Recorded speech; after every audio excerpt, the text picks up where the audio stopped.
everybody. This is Jessica here. I will be moderating the Sailor Moon panel, which is called The Power of Female Friendship. So this has been a really amazing time to be able to gather everybody that you see on the screen here today. And I am really, really excited and really honored that these amazing ladies and gentlemen decided to take time out of their day to come and do this panel to bring you guys, not only because next year is the 30th anniversary of the original manga of Sailor Moon. So it's been out for over 30 years. And this is something that not only as a comic book historian, but also just a huge fan of pop culture, Sailor Moon has really solidified itself in the genre of not just manga, animation, fandom, pop culture, and it really resonates from all over the world. So I am really excited. So without further ado, I wanted to introduce our special guest that we have. So Michelle Ruff, how are you? Hi, I'm good. How are you? I am good. I am good. So you voiced Luna. Yes. Yes. And you also did not just Luna, but you were part of Demon Slayer. You did Lupin the Third. You have an extensive, amazing IMDb filmography. Thank you.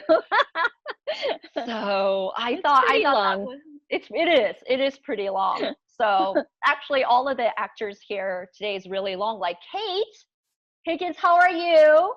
Hello. Hi. You look like you're relaxing outside. I look like I'm outside. Yes, you're relaxing outside. Yeah. Well, that's the beauty of Zoom, isn't it? Technology. So, no, I'm in my closet hiding from my children. Thank you so much for having me. Okay. You voiced Sailor Mercury on Sailor Moon Crystal. Yes. And also you were Sakura on Naruto. You are currently Princess Aurora in Disney. So yes. That is really amazing. Like you have all the powerful, amazing female characters that you were voicing. Yeah, it's fun. If I sound funny replying, it's because of there's a little bit of technical in and out glitching. Yes, I love playing those strong female characters that also, keep their quote unquote female characteristics. But there a lot of strength in their feminine, abilities. So it's nice. Oh no, it's amazing. And to Amanda Miller, how are you? I'm great. How are you? I'm doing good. I'm trying to staying good during moments of safer at home. Yeah. Yeah, that's the best you can do, just one day at a time. Yeah, that's very true. But a mutual friend of ours introduced us, and you portrayed Sailor Jupiter. And she's like, ask her about what that character means to her, because you kind of have a really interesting backstory to that. Yeah, so basically I grew up watching Sailor Moon when I was a kid on like Toonami and whatnot, and I was like, this is so cool, and me and all my female friends would play the different characters, and Sailor Jupiter was really, she just like stood out to me because I was like the tallest girl. It was like, 5th grade, I was like about this tall. I'm like 5'8" now. I was like maybe 5'6" in 5th grade, so I was tall, I was awkward, and I moved a lot, so I was always the new girl at school, so I had a hard time making friends. And then I was also into sports, but I also liked Disney princesses. So it's like that duality of like, she can kick butt, but she also likes to bake cakes. Like I just connected so much with her. So in the backyard, I'd be playing Sailor Jupiter. And then who'd have thought 20 something years later, I guess 20 years, because it was the 20th anniversary thing, I'd audition and get that part and be my favorite Sailor Guardian. That's amazing. Was it surreal for you? Yeah, and it still sometimes is, which is weird because we've been done with it for a little while now. But every time we're at a con, I'm like, this is weird. Am I in a coma or something? And this is like a soap opera where like I've been in a coma for 20 years, and this is all just a fever dream. Or like I'm inside a snow globe or something like that. Yeah. So, and you also did voices on She-Ra and Boruto. So you also have an extensive IMDb list that if I were to go for all the ladies, it would be forever. So that's really amazing. That's And because we're getting old and we've been around a long time. Yes. In short. You know what, Kate? I know. I'm just going to speak for myself. Unfortunately, you're right. but and Sam Max, how are you? I'm good. I'm excited to be here. I'm so excited to have you as well because you are a writer for comic books, video games, regular books. However, Captain Marvel, you wrote for Captain Marvel, one of like the leading women of Marvel Comics. Yeah. And also Unstoppable Wasp. You were also writing that for that too. And I also felt like just not only having your refreshing point of view from a writer and creator background, you also wrote books on female friendship throughout history and amazing women throughout history that have made history, actual women. Yeah, that's true. I spend a lot of time thinking about women, female team ups, the power of friendship between women. Yeah, my book, oh, you can't see with my Zoom background very good. Oh no, I can see it. It's Girl Squad. You can see it. Called Girl Squad. It's female friendships throughout history, which is really cool because I feel like a lot of the time women are socialized to compete rather than to cooperate, which is not really our fault. It's a subset of the patriarchy and how we're all raised. But I think that's what was really so revolutionary about Sailor Moon when it came out, is it was all these girls, instead of feeling like, oh, Smurfette syndrome, like there can be only one girl on the team. Like when you're playing, like Amanda was saying, when you're playing with your friends, like you always have to be the girl. You could only be Leia because there only ever was Leia, and like whatever. With Sailor Moon, you had all these options of all the different ways there were to be a woman. You could be a crybaby and still be tough. You could be smart. You could you could be really tough and want to cook. You could be a shrine maiden. Like there were all these different ways to be a girl, and they all supported each other. And when they all supported each other, that's when they were the most successful. And yeah, my book on The Unstoppable Wasp, Built on Hope, is coming out in July, and it also focuses on has a team of all female scientists, which is really cool. Amazing. And something you don't get to see a lot in. Yeah, I was always an Amy girl. I mean, if you think about it, the creator of the show, Sailor Moon, was so ahead of her time. Yeah. Like you think about it, 30 years ago, she was writing the way that I feel like for me now, I love my girl squad, and strong women. I love being surrounded by women who are diverse and men, anybody. But I just feel like, wow, she really was touching on something that was so far ahead of where we're at right now, And she has said, like, she just wanted to write the friends that she wished that she had when she was growing up. And I find that so inspiring, and like, that's what we all want. That cool squad. And now, last but not least, Chris Bryant, how are you? Good. How are you doing? I'm doing good. And so one of the things that I really loved is that you are named 2020's top comics to watch out for. Yes, right before the pandemic hit and ruined my career. Finally, I was like, oh no. Woohoo! You're also one of the heads of LA Gamer, spelled with a Y. Yeah, so add the Y inside. I work with LGBT diversity in the video game industry. We're one of the top nonprofits for that. So most of my work is trying to help companies become a little bit more diverse. I'm non-binary, so I think it's been kind of teaching companies like, okay, well, what do you do if an employee uses they pronouns, etc. And I always obviously related to Sailor Moon growing up because it just first show in the 90s, it completely destroyed every single stereotype of gender. And you have so many characters that are on a gender spectrum or can transform, like the Starlights transforming back and forth between genders. So that's why I related to it. And I'm so honored to be someone who, is not female, but is here to talk about, female friendships, because obviously as someone who relates to both genders, my female friendships have been super supportive and important to me. Yeah. Also, you bring kind of a different, like not just a different perspective to it, and also a fan outlook of it as well. Because Yeah. I know that you are on comedy specials on like Netflix and Amazon, but sometimes that takes a back seat because I'm like, oh, he must run a Sailor Moon podcast So or something. It's in all your, we're Facebook friends, everyone. So I see all of your photos. And I was like, he is number one in this thing. And sometimes I have to remind myself, you also do tons of other amazing work as well. You're the head, you're trying to teach companies diversity and inclusion, but you also, you know, are an up and coming comedian. But Sailor Moon comes first. Like, I think of the word and your face flashes in front of me.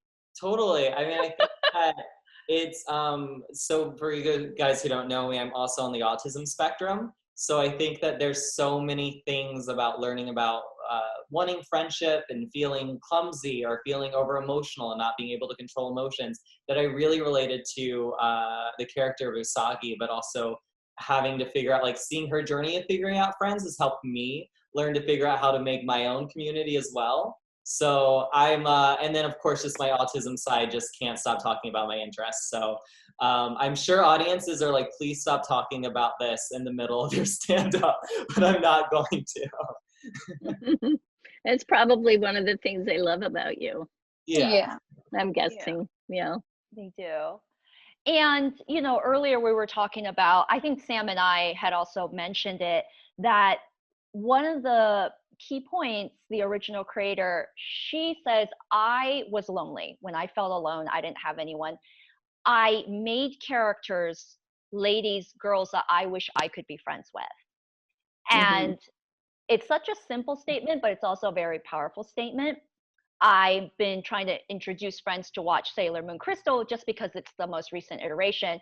But they noticed, you know, they said of all things, the creator, she could have done a co-ed gender group. She could have been the only girl in the all-guy team. There is Tuxedo Mask, which we can touch upon later. However, she chose to have these group of guardians with her, these female friends with her, when she could have been friends with only animals or any other character, any other beings that she could have done. But she chose to make these tight-knit group of female friends for her. And I kind of wanted to get your thoughts on why such simple and important drive is really what makes Sailor Moon so unique. Because on another level, J.K. Rowling says Harry Potter is so big because when you're at Hogwarts, you're home. And it provides this comfort and love to it.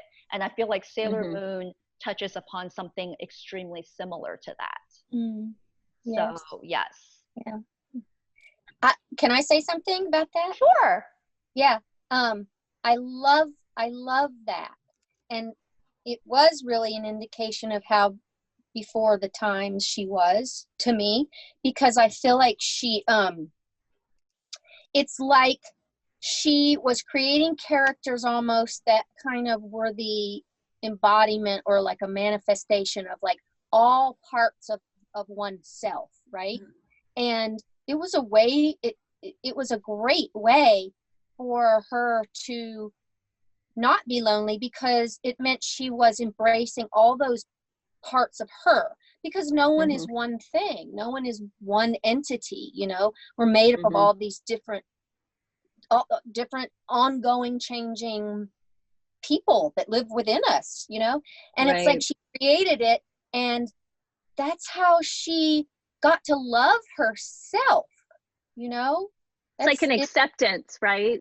Yes, acceptance of yourself, acceptance of of all differences around you. And the characters never they're always who they are. They're not trying to be someone else or not liking who they are, you know. So to me, it's really about an embracing of every single part of yourself, which Christopher, you're doing, and you're just going, and you just go right into it, and therefore there's no distance between you and something else. It's all one thing.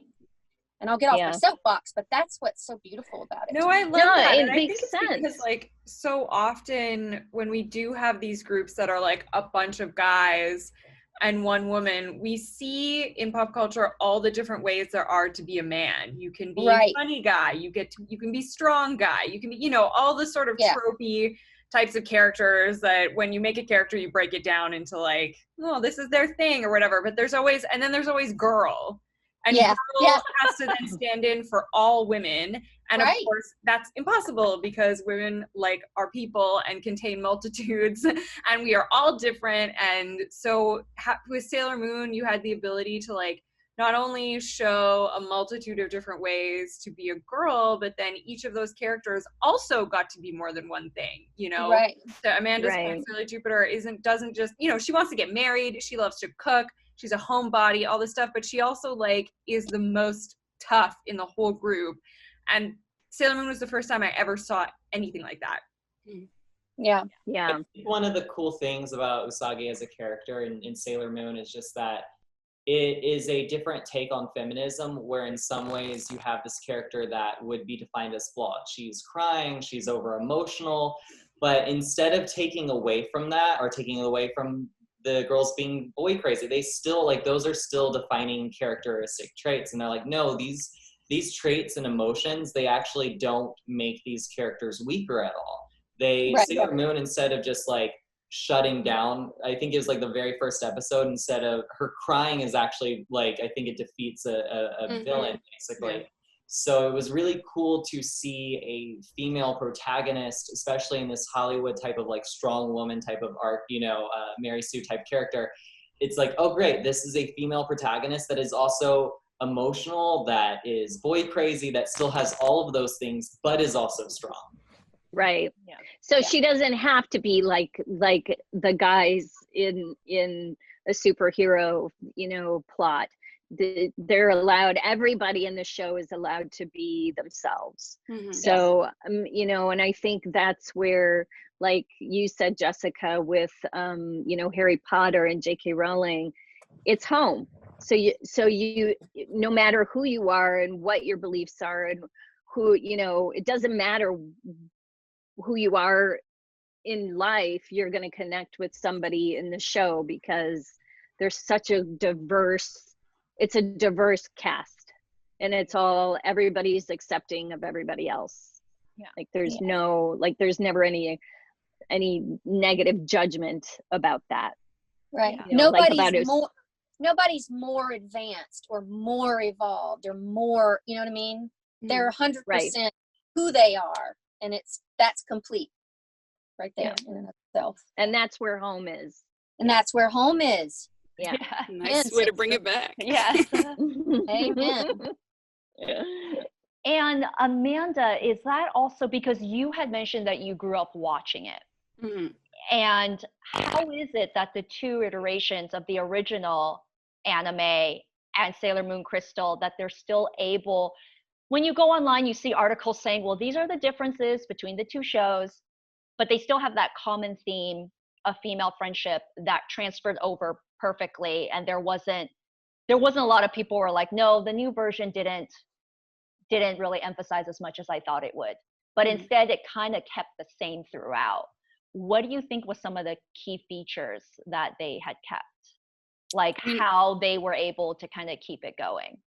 I mean, definitely kind of the stuff we were just talking about the strong female friendships. I guess it's maybe more dramatic or cinematic than, you know, the original one had a little bit more comedy and a little more, comedic relief. But like, there's still the element of these girls love each other. They would literally die for each other. They do it multiple times. And then, spoilers, but, and then, also just, I think one thing I really loved in Crystal is that it didn't lean away from the pretty or the powerful.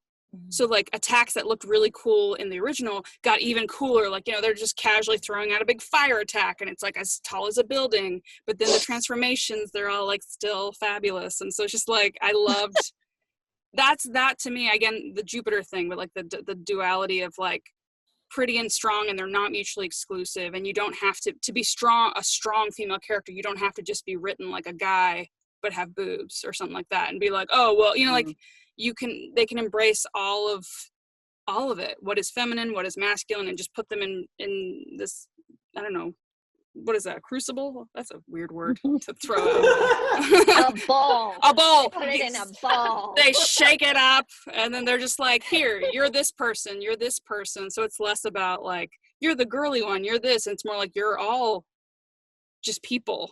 I love that Chris is in the chat, because like when you look at a character like Haruka or like Seiya in the later seasons, like Sailor Moon was never afraid to play with, I don't want to say play with, but like be open to people of all genders and gender fluidity, and there not being something that makes you feminine or masculine. You know, you can wear a skirt and then later you can wear a suit, and that can be who you are, and you can have, you know, quote unquote masculine traits and still be a woman, or vice versa, and you can be anything you want. And I just, that basically introduced me to the concept of that, because Western animation like was nowhere near approaching anything that deep relating to gender in like the early 90s.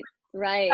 And I think even when the show, and correct me if I'm wrong on this, but it seems like when the show was first dubbed in English here, they had to tamper it down a bit. Like there was some, you know, because there wasn't a lot of acceptance about, you know, gender fluidity and, you know, all the things that the creator was doing that, like we said, were so far ahead of her time, that when we did get a chance to redo it, I think we were able to do it more in the fashion that she had intended originally, you know. Yeah. What's crazy is the queer kids still picked up on it. Like they tried to be like, we're cousins, and we're like, I'm not that close to my cousin. I'm not kissing. I think I saw a video. It was a compilation of all the times they said cousin, and they really like tried to shoehorn it in. They're like, wow, they're really close for cousins. Like they really wanted us to believe that. But then they still had scenes where they're like, they have like their hands like that, and like their cheeks are all like blushing, and they're like, it's like kissing cousins. Is that where kissing cousins came from? Yeah, possibly. And so Kate, in Sailor Crystal, Sailor Mercury is the first guardian that she meets, obviously after herself, and, you know, Sailor Moon does her transformation. Sailor Mercury's character is the opposite of her, not just in looks, but in terms of academics, character, personality. They are opposites. But what is it about them that can form such a strong bond and friendship? Because I believe, especially now, I've noticed a lot of people online, they would ask the question of, you know what, I'm currently at home, but I want to make some new friends, right? If anything, as soon as we get out, we're free to go out to the world at my time. I want to make new friends. I want to make friends of all kinds. But how do I make friends that are the opposite of me in personality? And they wanted to make it as smooth of a transition as possible. Because what I loved about it was, you know, Sailor Moon, Sailor Mercury, they didn't fight in the episode. There was no unnecessary drama or unnecessary cattiness. She came over, they become friends. It was really sweet and really nice. So a lot of people I've noticed online on Reddit were like, that's the type of friendship that I want. Like a really great transition. And I want to make people very different from me. And I kind of want to make a new social group. So what would be kind of your observations on when you read the script and portraying the character? Because they were so different. And she was the first one that we see in the new series. Well, it seems to be, it's my experience with life and with people, you know, it seems to be that we are much more similar than different in terms of what we really are at our essence and our core. In fact, I would say we're the same. So I think that the polarities are kind of an illusion, you know. I mean, there's not, it's on a spectrum, right? And I think that that's interesting that they would say, I want to have a friendship like that, because to me, a friendship like that is a friendship that's very free. It's where you are you're allowing the other to be exactly what it is. You're making no demands. You are appreciating the differences, and those types of friendships can really help you ultimately, you know, like I said, come back to see how interconnected everybody and everything is. So yeah, it's really interesting to be friends with people that are seemingly so different, and a lot of times it's because it's qualities that you have that you admire. Maybe you haven't owned them within yourself or developed them within yourself, but it helps you find that part about yourself by caring about it in someone else. So yeah, I mean, how boring would it be if her first friend was exactly like she is, right? So Right. you know, Right. I love it. Great. Right. And That was so a great answer, Kate. Thank you. Been studying up. No, I'm not a studier. I've not been studying up. Even though my You're so character is smart. she's a real studier. So, and Amanda, I have a lot of friends who absolutely love Sailor Jupiter because they feel that she embodies both sides that they really want. She's tall, she's strong, she's tomboyish, but she's so great at so many other things that people would see traditionally feminine, like cooking and everything. And so from their point of view, they wanted to know, because I kind of scouted out questions beforehand. They were like, what was it like for you to portray a character like that, the mindset, and also did you feel the creators and the writers of the show did such a good job balancing that, showing both of that? I mean, it was interesting because before I went in, because I grew up with her being my favorite character. I was like, oh gosh, what voice am I going to do? Like, I was so hung up on like, how's she going to sound? And then finally, when I went in, I was like, well, they cast me off my audition, and my audition was kind of just me, maybe a little younger sounding, but like, and I was kind of like, well, that's probably not an accident. So I just kind of brought myself, and I think it's like Jupiter maybe like got into me when I was younger, and so it's like maybe I've been working on this performance for 20 years. That's what I'll say. I'll say that. Like becoming who I was helped me kind of become more her, because I am somebody now who doesn't feel like I need to shut off parts of myself. Because people were like, oh, maybe like people were giving me advice before it even came out of like how like online they're like, you should make her sound really tomboyish, you should make her sound like this, like people on like Twitter, and I was like, ah. And I realized it's like that kind of the whole show isn't about trying to make somebody sound tomboyish or sound feminine. Like the whole show is about throwing that out the door and being like, who is this person? So this is like a really feel like it's a non-answer. Yeah, basically I kind of just thought like, what does Mako think, you know? And Mako feels like she feels like the mother of the group, or like the nurturing parent. So for me, like when I was voicing things, I would try to think like she tends to always want to be the peace.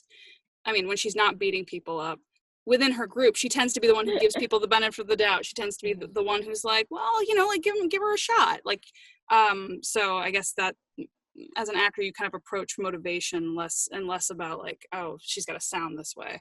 I don't know if that actually answered your question at all, but that's kind of what I was thinking when I was bringing her about, was her big heart for people. Yeah. So no, that's excellent. I like how you were like, and then I took to Twitter and people were telling me how to sound, but I realized I was actually just fine. You know, they casted you off of your audition. And that was the weirdest thing is I'm sure you guys can relate to this as well, but I don't know if you ever get over imposter syndrome as a creator. Like no matter what level you're at, you're always like, it's more like when you book things at like a lateral movement, you're like, yeah, okay, like I believe I can book that because I booked something similar. But when you book like the next thing up, like let's say you go from a smaller character to a series regular, or you book something bigger than what you've had before, you're always like, is this a mistake? So that's kind of how I felt going to Sailor Moon. where I was like, this is a mistake. Everybody else in the cast has booked a lot more than I have. They're going to realize that I suck. How did I get here? This is too good to be true. Mhm. And then I read an article that said the way that they had picked us was that like they sent our audition tapes that we sent in, I guess MP3s, we don't do tapes anymore, but they sent those to Japan. Like I guess the casting director narrowed down like their top 10 choices or whatever, and they sent them to Japan without names on them. They just numbered them, like audition 1, audition 2, audition 3, and they literally just listened to the essence. And she picked, and the creator, like Naoko, picked us from that. She's like, that's my Jupiter, that's my whatever, that's my Venus. And when I learned that, it was like the week before I went in to record, it just calmed a lot of my fears, because I'm like, the creator of this thing that I loved growing up and brought me so much happiness and joy listened to my voice and was like, that's my Jupiter. I'm not going to question it anymore. So yeah, that was a big, I just learned that last year, actually. Oh really? Oh, I didn't know that either. Yeah, we were all handpicked by the creator. That's amazing. To play our roles. Like, I didn't know that. Yeah, it's takes it to a whole nother level, doesn't it? Yeah, because like you can't fake essence. So No, like you can't. Your confidence has to be. You're like, well, because it just is. So right. Yeah, she probably had to go by her gut. Right. Yeah, because she's not meeting us in Right. person. She's only going off of what she's hearing in your voice. Yeah. And I guess, you know, with English not being her first language, it's like she's not able to tell, is this a good actor? Is this a bad actor? Like, so she's just kind of like, I like that, whatever that was, I liked that. Isn't that great though, that the voice carries your essence? It's just a beautiful thing. You really can't fake that. Yeah. Beautiful. And so, Michelle, from your point of view, what makes Luna's relationship with the girls so special? Well, I think Luna's interesting because technically she's not a guardian. She's the guardian of the guardians.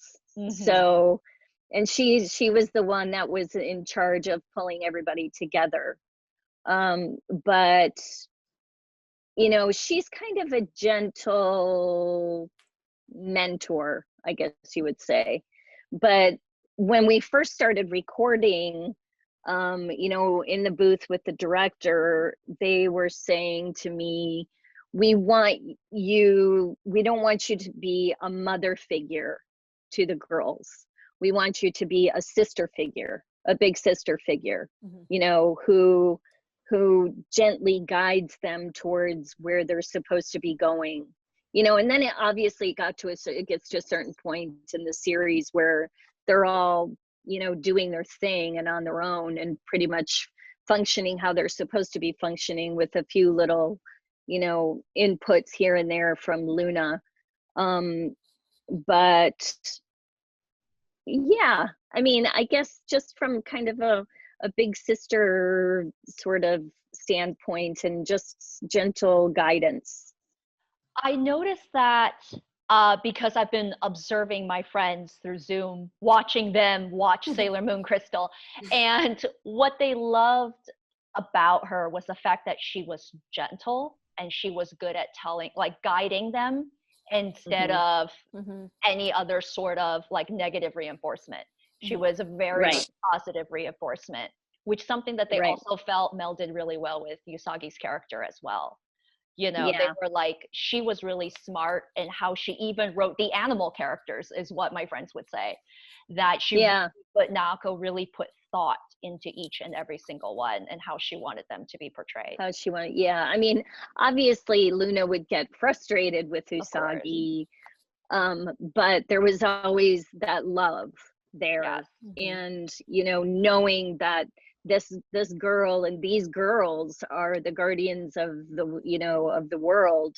So with that knowledge, as Luna, she had to make sure that, you know, these girls, and it's that support that she brings to them, you know, to lift them up to that place where she knows they have to be to do the job they're supposed to be doing. Right. you know, as guardians. So it's like that initial friendship between Luna and Usagi, and her friendship with the other girls, that it's like, you know, they're all in a safe place together to be who they are. So Yeah. So Sam, you are also a writer and creator, because that's how I know of all of your works. From a writer and creator standpoint, how did you feel all of the Sailor Guardians have evolved over time through their story arcs?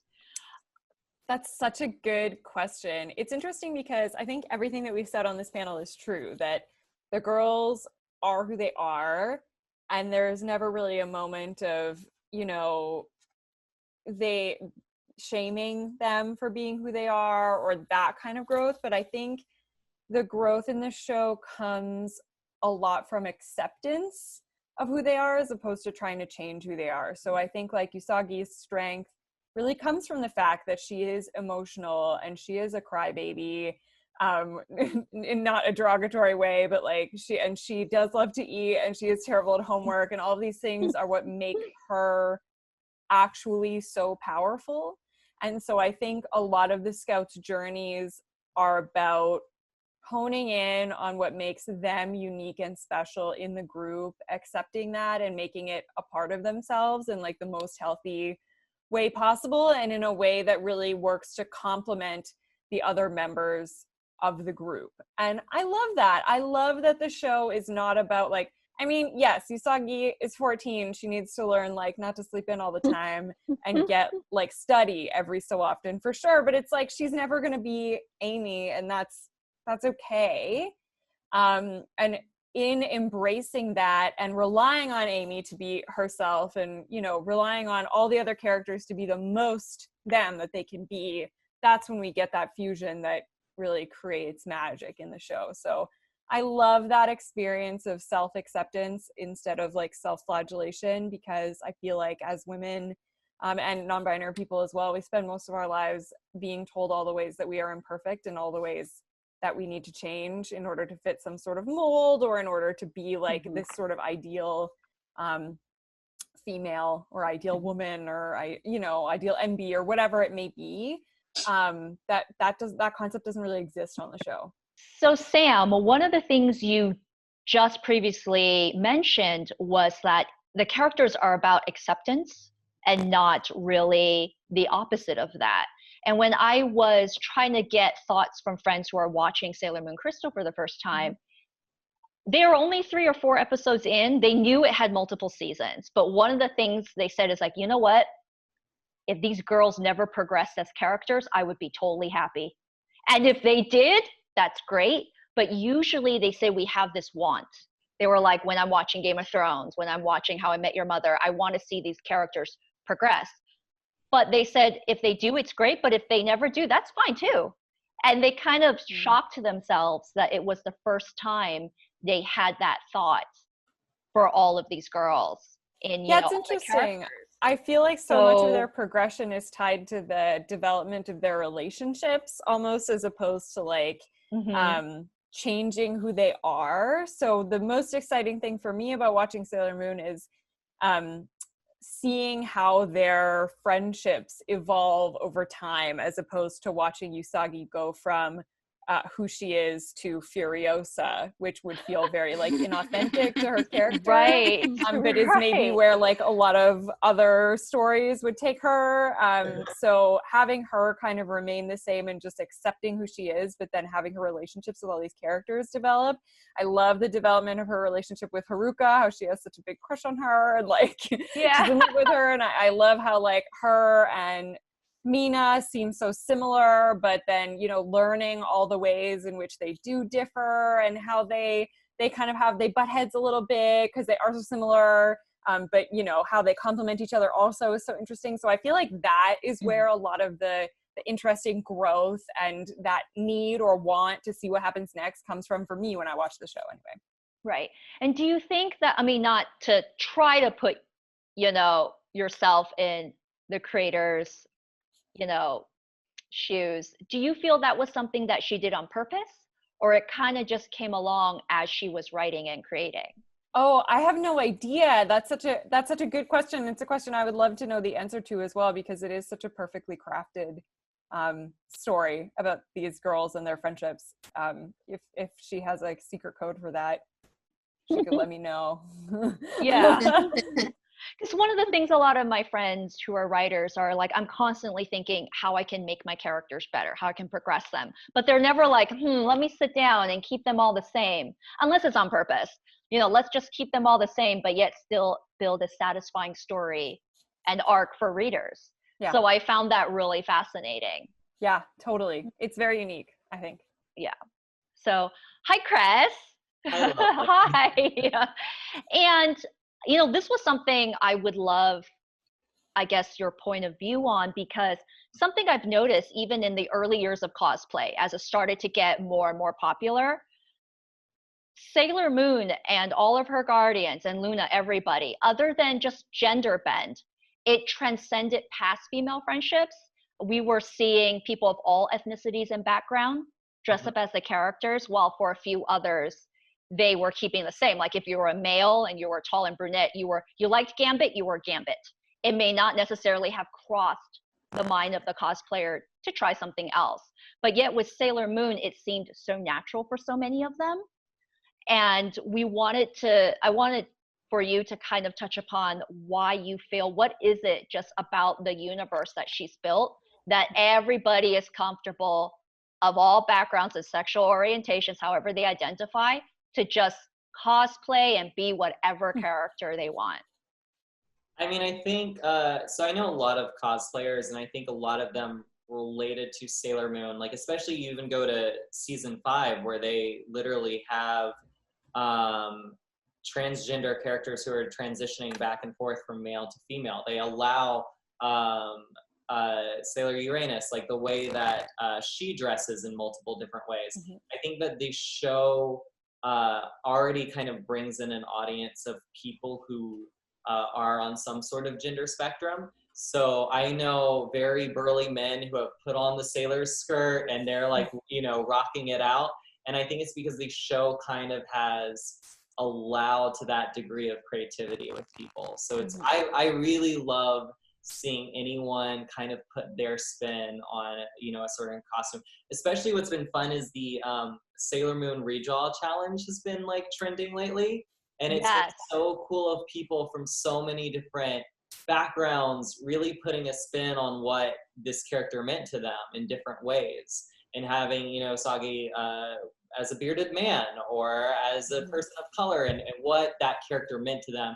Because at the end of the day, it's not, I think what's really, really clear about this show is the morals of the characters and the actual values that it comes across, rather than just physical attributes of being a blonde, you know, blonde-haired Japanese girl. It's like it kind of transcends all of that, because really the heart of it is morals and values and friendship. Yeah. And I wanted you to kind of expand a little bit on not just their personalities, but you mentioned morals, values, principles, what the show is about. Because I have so many friends that when I speak to them, they're straight males, and they were like, but when I tell them I love Sailor Moon, they were like, everyone goes, yeah, great friendship story. They said that usually the follow-up that they would get for any other franchise is like, oh, are you part of the LGBT community? And they'll be like, no. They said, however, for Sailor Moon, they don't get questioned, because they immediately, other side, people who are asking is like, you must like it because the friendships are strong. Yeah. And they kind of just leave it at that. And I found that really interesting. So I wanted you to kind of expand about the universe that, you know, Sailor Moon is in, that really just even touches to straight men. Well, I could say, like, for instance, so Sam and I are really good friends. And my friend Danny Fernandez introduced us. And one of the reasons, like, why I'm a community builder, which is very surprising for people, seeing someone who is on the autism spectrum, but also loves community building and, you know, introducing people and having people make friends. So as soon as Sam and I met and we talked about Sailor Moon, we already had this immediate understanding of, because it's like what everyone said before is kind of, there's a level of acceptance that I think is so important in friendships. Right now, for instance, we're dealing with a mass pandemic, and I have friends who are doing certain actions or dealing with things a certain way that I wouldn't necessarily deal with, or who have been severely depressed, or friends who are like, no, I'm gonna write 4 scripts today. Like, everyone's dealing with it in a different way. And the reason that we have a strong friendship, for instance, is that we all value that we deal with things in different ways, and we don't try to change that. My friend who's dealing with this, who's, you know, overworking, or my friend who's dealing with this by crying in bed all day, there's like, we value that it's like each one has a different perspective, and we allow people to have the freedom. So as soon as like Sam and I met, we clicked, and we're like, okay, girl, I get you, you get me, because we have this value of like, and I think that's with every Sailor Moon fan, is like, even we, you know, it's not really, it's kind of allowing the freedom of not really having to ask someone or box someone or categorize someone. When you meet I think they call each other like Moonies. When you meet a Moonie, you're kind of automatically like, okay, cool, you be who you are, and like, we'll slowly get to know each other. But at the end of the day, your identity, your gender identity, your sexuality, like none of that really matters. It's your core values. It's how you want to help people. It's how you deal when there's a major, you know, catastrophe happening. And I think that Sailor Moon kind of allows that freedom more so than really so many other recent shows. It really was so ahead of its time doing that. And that's why straight men probably relate to it, because they're, you know, straight men have just as many, we like to categorize men as people who don't deal with shame, people who are emotionless. But the truth is, I mean, I like, even just knowing Sam's husband, Blair, like men are can deal with, you know, female typical, I guess, problems as well. So I think that's why straight men do relate to it. It's like, finally they like, oh, I can deal with this show with friendship issues that even I deal with, finally, you know? Right. And Man, we should use the show as like a training video on how to be a good human. I know it. yeah. Right? Christopher, I was thinking, Christopher, how old are you? I'm 31. I had to think about it. Oh, well, I just feel like kids, I'm calling you a kid, you're not a kid, but I'm almost 20 years older than you. So, and people are, as we say, coming online differently these days, and you're moving things forward. So I'm glad that you are such a doer.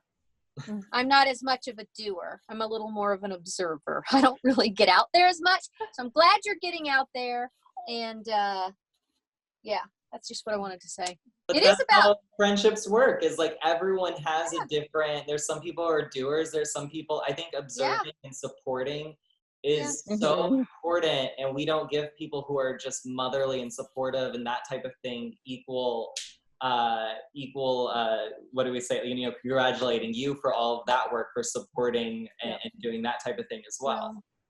Well, but you're right. The way that different people are handling this pandemic, like, because I have a group mom happy hour Zoom call, you know, most of us have been thrilled, and we're like, finally, the introverts, we get to just be inside and not feel any guilt, you know, because I don't really like to go anywhere, to be quite honest with you. I'm very happy staring at a wall for hours at a time. But some people are really having a hard time. They want to be out. They want, you know, and we were all expressing how we were feeling, and nobody for a second judged or thought it was weird how anybody was dealing with it. And that's a great, just kind of a good, well, maybe a sign of good friends. But the show does really kind of the show teaches so much about that. So it's not surprising to me that people in this quarantine are so drawn to it, because you are finding out who you are in this type of situation. And more importantly than seeing it, it's not resisting it. That's the cause of all suffering. is resistance. And so the acceptance is the key. Yeah. I think too, because Jessica, you were talking so much about how people are discovering this show right now. And I think the reason is that loneliness is a huge factor in a lot of people's lives right now. So Yeah. I want to thank, by the way, everyone here for being vulnerable and sharing their stories, because I think that's kind of the reason why they're bonding with each of these characters and Sailor Moon is it's a show about community. And I think that's kind of the uplift that people need right now, is kind of knowing that even though there's a mass pandemic, that there's still ways online or whatever to make friends, and that community and love and positivity is still something that we all need right now. Yeah. Yeah. Here, here. Yeah, and I do Meow, think that's meow. one of the key features of why I think it celebrates its 30th year next year. But I feel like the franchise can survive another 30 years, if not another 100 years, which I think is really unique, because a lot of franchises kind of die out or fizzle out or needs like a revival. Yeah. However, I don't feel that with Sailor Moon. It really is one of those cases, as you were saying, Chris. Like, you notice more than anything's community, and even in Mad Max Fury Road movie, it's still about community. It's in the wayside, but there's still people, and I feel that that's something that it's an ideal, I think, that will always be there. Kate.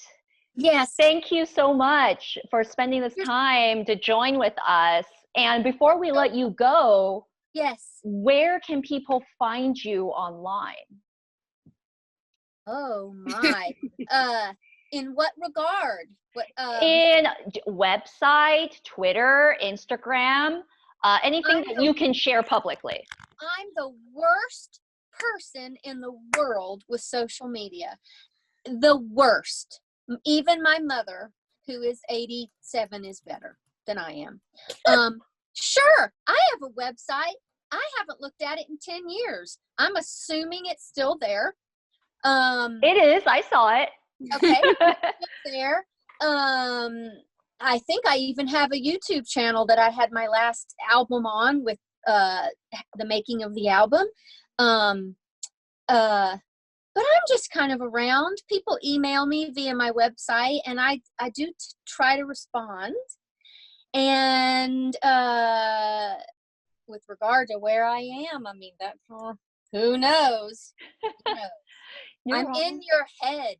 Yeah. Thank you so much, Kate, for joining us. Thank you. Thank you. Hi, Kate. Thank you. Everybody, hang in there. Oh, it was really nice chatting with everybody. I've got to go take care of children now. Everyone, it was really nice. It was nice to talk, because I don't get to talk to too many adults. So, namaste and Mercury Power. Thank you. Thank you. Bye. Bye, guys. Bye. And so, Sam, thank you so much for your time. Thank you for spending this time and just getting a really fresh new from like a writer's perspective and a fan perspective. I had so much fun being here. Thank you for having me, and pick up The Unstoppable Wasp. It's out on July 14th. Thanks, everybody. Yes, I was going to say, where can people follow you and your works online? So when you announce July 14th, Unstoppable Wasp, where you can buy Captain Marvel, Girl Squad. You can just find me on Twitter and Instagram at my name, at Sam Maggs. I'm there all the time. Yeah, that's where I am. Yeah. So, yay. Thank you so much for spending the time. Thank you, guys. Bye. Bye, Sam. Nice to meet you. Nice to meet you, too. It was so much fun. Thank you. Take care. Thank you. And where can people find more of your work? Where can they follow you for professional announcements? Yeah, so Instagram, I guess, is probably where I'm more active right now. And by more active, I mean I just made a post for the first time in like 2 months. So like, I'm not great at social media either. But Instagram, it's at Amanda Celine Miller.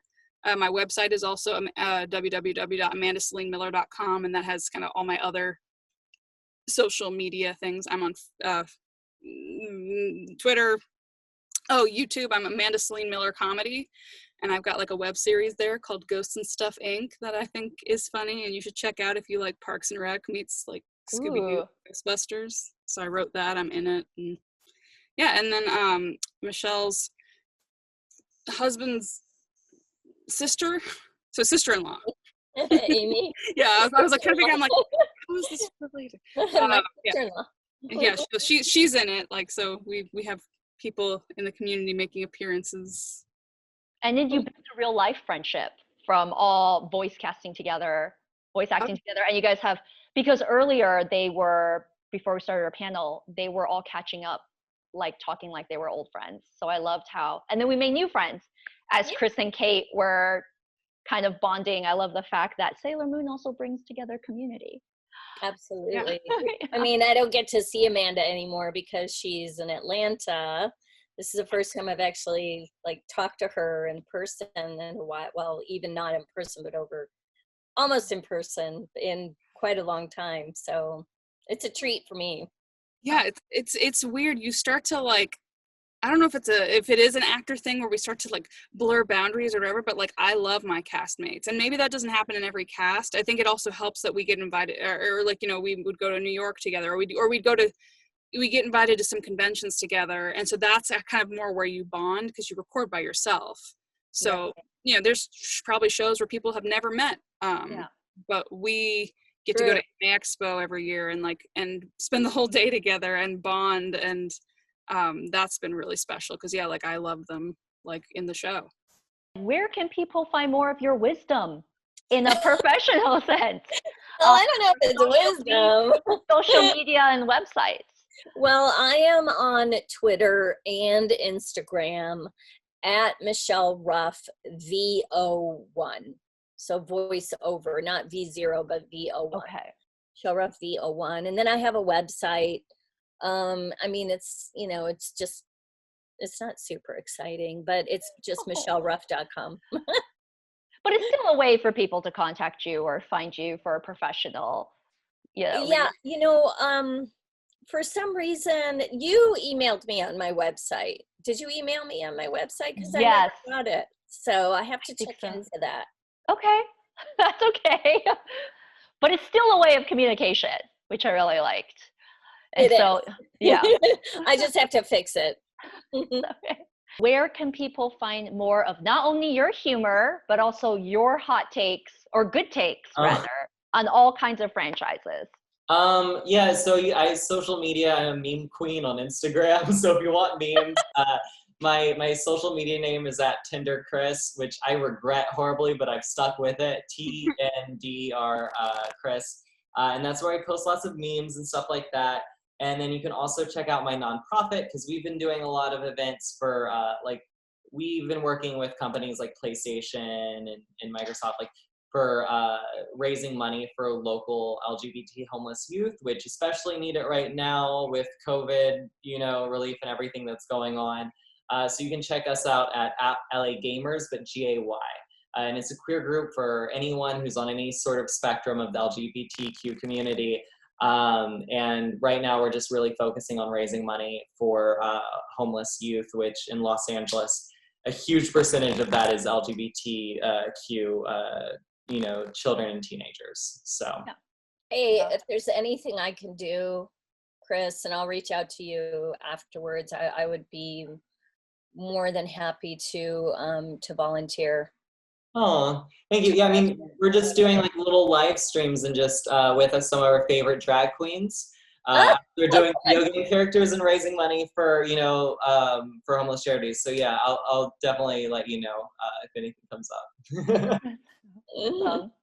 Thank you everybody for tuning in to our panel, Sailor Moon, the Power of Female Friendship. So we really hope that you guys are all doing well, safe, healthy, and happy.